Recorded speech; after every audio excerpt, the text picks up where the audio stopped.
Global skill development mission में आपका स्वागत है।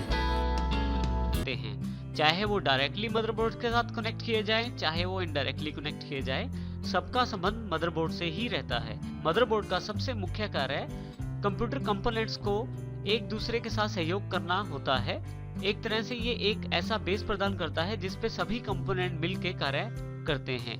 एक तरह से हम ये कह सकते हैं कि मदरबोर्ड एक बहुत ही बढ़िया इलेक्ट्रॉनिक कंपोनेंट्स का फिजिकल अरेंजमेंट होता है, जिसमें लगभग वो सभी पार्ट्स अवेलेबल रहते हैं, वो सारा सर्किट अवेलेबल रहता है जो एक कंप्यूटर को चलाने और सभी कंपोनेंट्स के कार्य करने में जरूरी रहता है। अब हम बात करते हैं मदरबोर्ड के बेसिक कंपोनेंट्स की। हमारे पास एक मदरबोर्ड कुछ इस प्रकार का होता है जिसमें काफी सारे कंपोनेंट्स और काफी सारे पार्ट्स होते हैं। अब हम बारी बारी से कुछ पार्ट्स की जानकारी लेते हैं। इसमें सबसे पहले और जो सबसे इंपॉर्टेंट पार्ट है वो है प्रोसेसर सॉकेट। यहाँ पे सिल्वर मेटल बॉडी से बना हुआ एक सॉकेट रहता है जिसमें आप अपना प्रोसेसर फिट कर सकते हैं। प्रोसेसर को लगाने के पश्चात उसके साथ एक लॉक दिया जाता है जिससे आप अपना प्रोसेसर मदरबोर्ड के साथ लॉक कर सकते हैं। इसके साथ ही यहीं से सीपीयू या प्रोसेसर पूरे मदरबोर्ड को कंपोनेंट्स को कंट्रोल करने का कार्य करता है। नेक्स्ट जो हमारे पास पार्ट अवेलेबल है वो है मेमोरी स्लॉट्स के रूप में। देखिए यहाँ हमारे पास 4 मेमोरी स्लॉट्स दिए गए हैं जिनमें हम रैम फिट कर सकते हैं। यहाँ ये जानना जरूरी है कि हम कट के अनुसार ही रैम फिट करते हैं, अर्थात यदि ये जो कट दिया गया है बीच में, यदि आपकी रैम इस कट के अनुसार नहीं है तो फिर उस रैम को आप इस मदरबोर्ड में प्रयोग नहीं कर पाएंगे। रैम की जानकारी हम रैम के चैप्टर में लेंगे, लेकिन यहाँ पे मुख्य बात यह है कि हमारे पास रैम को फिट करने के लिए हर स्लॉट के साथ 2 लॉक दिए जाते हैं, एक ऊपर की तरफ और एक नीचे की तरफ। जब हम इस स्लॉट में रैम लगाते हैं तो उसको प्रॉपरली मदरबोर्ड से कनेक्ट करने के लिए हम दोनों लॉक्स का इस्तेमाल करते हैं। मदरबोर्ड के ऊपर जो मेमोरी स्लॉट्स होते हैं मदरबोर्ड के टाइप के अनुसार अलग अलग भी हो सकते हैं। कुछ मदरबोर्ड में केवल 2 स्लॉट्स अवेलेबल रहते हैं, कुछ में 4 स्लॉट्स भी अवेलेबल हो जाते हैं। नेक्स्ट हमारे पास जो सेक्शन है वो है IDE कनेक्टर। IDE कनेक्टर का अर्थ उस कनेक्टर से है जो मदरबोर्ड को हार्ड डिस्क के साथ जोड़ता है, या हम इस प्रकार से कह सकते हैं कि जो हार्ड डिस्क को मदरबोर्ड के साथ जोड़ता है। इसके लिए एक केबल का प्रयोग किया जाता है जिसे IDE केबल कहते हैं। एक सिरा उस केबल का हार्ड डिस्क में लगा दिया जाता है और दूसरा सिरा उस केबल का यहाँ IDE कनेक्टर में लगा दिया जाता है।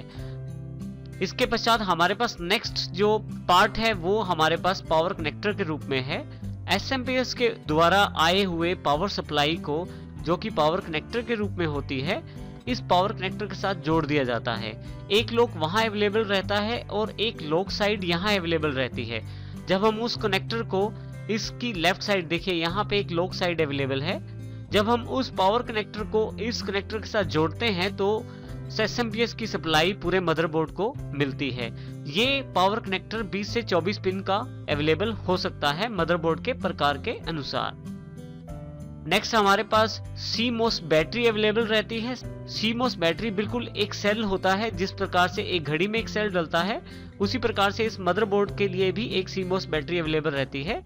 ये CMOS बैटरी कंप्यूटर के बंद होने की स्थिति में भी आपके कंप्यूटर का टाइम और डेट अपडेटेड रखती है और आपकी बायस सेटिंग्स को सेव करके रखती है।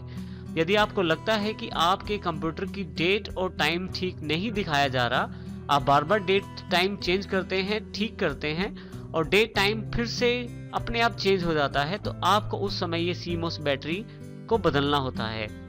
तो इस तरह से CMOS बैटरी यहाँ पे अवेलेबल रहती है मदरबोर्ड के स्थान पे। नेक्स्ट हमारे पास साउथ ब्रिज एक चिप अवेलेबल रहती है। यहाँ पे यदि हम देखें तो साउथ ब्रिज को इंडिकेट कर रही है चिप। इस हीट सिंक के नीचे एक चिप होती है जिसे हम कहते हैं साउथ ब्रिज। साउथ ब्रिज को हम ICH यानी कि इनपुट आउटपुट कंट्रोलर हब भी कहते हैं, जिसका मुख्य कार्य इनपुट आउटपुट से रिलेटेड फंक्शंस को करना होता है, जिसमें USB, हार्ड डिस्क और आपके ऑडियो, इस तरह के इनपुट आउटपुट फंक्शंस को संपन्न करना ICH अर्थात साउथ ब्रिज का कार्य रहता है। इसके साथ ही यदि आप नीचे की तरफ देखें तो यहाँ पे ये रेड कलर का जो बॉक्स है वो इंडिकेट करता है मदरबोर्ड के फ्रंट पैनल को।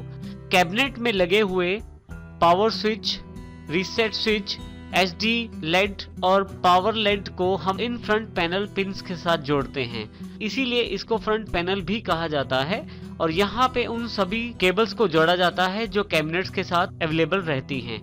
इसी के साथ यदि यहाँ देखें तो हमारे पास जो यहाँ पे ब्लैक कलर के पोर्ट्स दिखाए गए हैं, इस मदरबोर्ड में 4 पोर्ट हैं, तो